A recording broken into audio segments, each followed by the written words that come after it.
इतिहास के सबसे बड़े युद्ध महाभारत की कहानी तो आपने सुनी ही होगी। इसके तमाम पहलुओं, घटनाओं की छोटी छोटी कई कहानियां हैं।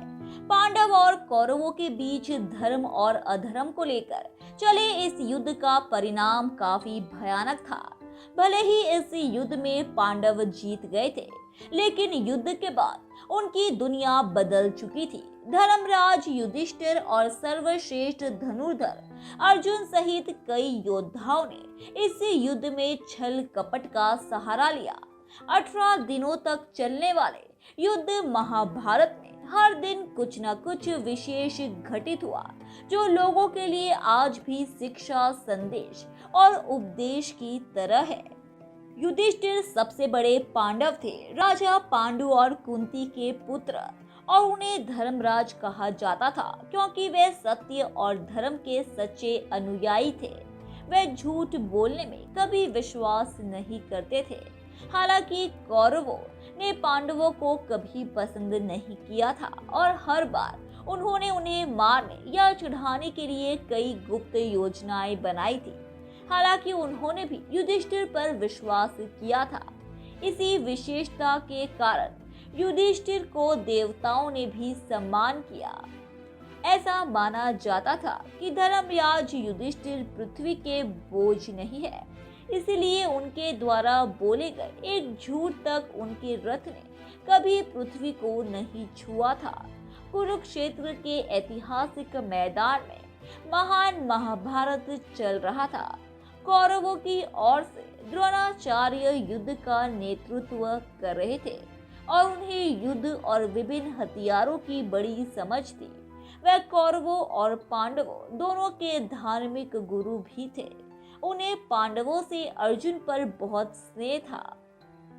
हालांकि द्रोणाचार्य कौरवों से महाभारत युद्ध लड़ रहे थे, लेकिन उनकी एक बड़ी अवधारणा थी कि दुर्योधन के नेतृत्व वाले कौरवों ने पांडवों को कई बार धोखा दिया था और इस तरह पांडवों को अपना राज्य प्राप्त करना चाहिए, जो उनके पूर्वजों द्वारा अर्जित किया गया था।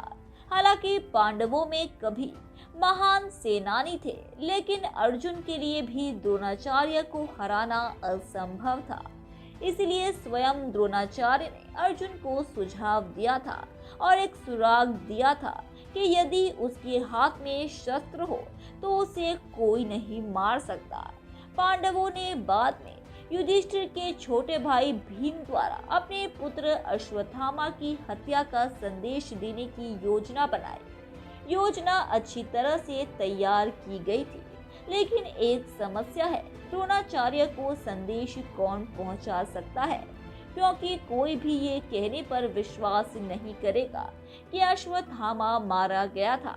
इसलिए पांडवों ने युधिष्ठिर को इस भूमिका के लिए चुना था। युधिष्ठिर हालांकि सिद्धांत के व्यक्ति थे और झूठ बोलने से इनकार करते थे, जो वास्तव में नहीं हुआ था।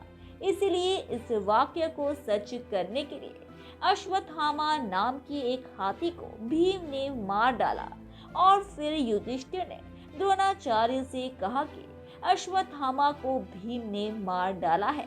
हालांकि उन्होंने ये भी जोड़ा है कि हाथी जिसका नाम अश्वत्थामा है मारा गया है, लेकिन द्रोणाचार्य ने हाथी के बारे में युधिष्ठिर की धीमी आवाज को कभी नहीं सुना और वह सिर्फ बड़ी पीड़ा के कारण उसके हाथ से हथियार फेंक दिया और उसकी याद में कुरुक्षेत्र के युद्ध के मैदान में बैठ गया। पांडवों ने द्रोणाचार्य की गर्दन काट दी और यही वह क्षण था जब युधिष्ठिर के रथ ने जमीन को छू लिया। हम इस घटना को कैसे परिभाषित कर सकते हैं? क्या ये युधिष्ठिर का झूठ था या ये सही था? भीष्म पितामह के बाद गुरु द्रोणाचार्य को कौरव सेना का सेनापति बनाया गया। गुरु द्रोणाचार्य ने पांडवों की सेना में भीषण तबाही मचा दी। ये देखकर भगवान श्री कृष्ण को बहुत चिंता होने लगी। तब भगवान श्री कृष्ण ने पांडवों से कहा कि गुरु द्रोणाचार्य अपने पुत्र अश्वत्थामा से बहुत प्रेम करते हैं।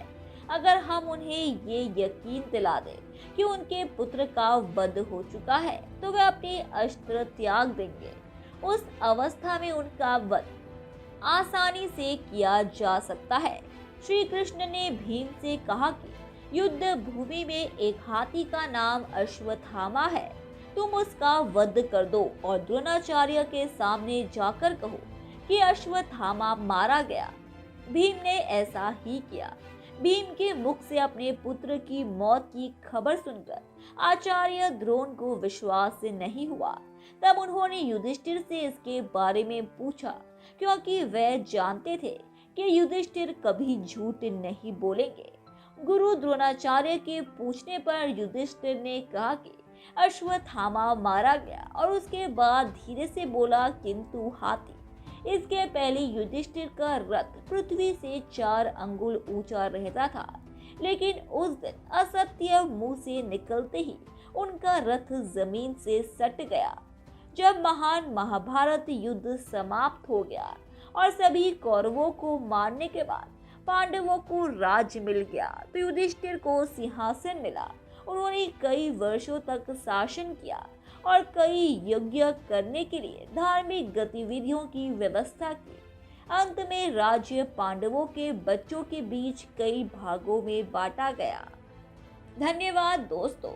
उम्मीद है कि आपको हमारे द्वारा बताई गई जानकारी काफी पसंद आई होगी। इसलिए ऐसे ही रोचक तथ्यों और रहस्यों को जानते रहने के लिए हमारे चैनल को सब्सक्राइब करें, अपनी प्रतिक्रिया कमेंट बॉक्स में दें, उसे लाइक करें और अपने दोस्तों रिश्तेदारों को भी इस जानकारी से रूबरू कराने के लिए हमारे इस चैनल को ज़्यादा से ज़्यादा शेयर करें।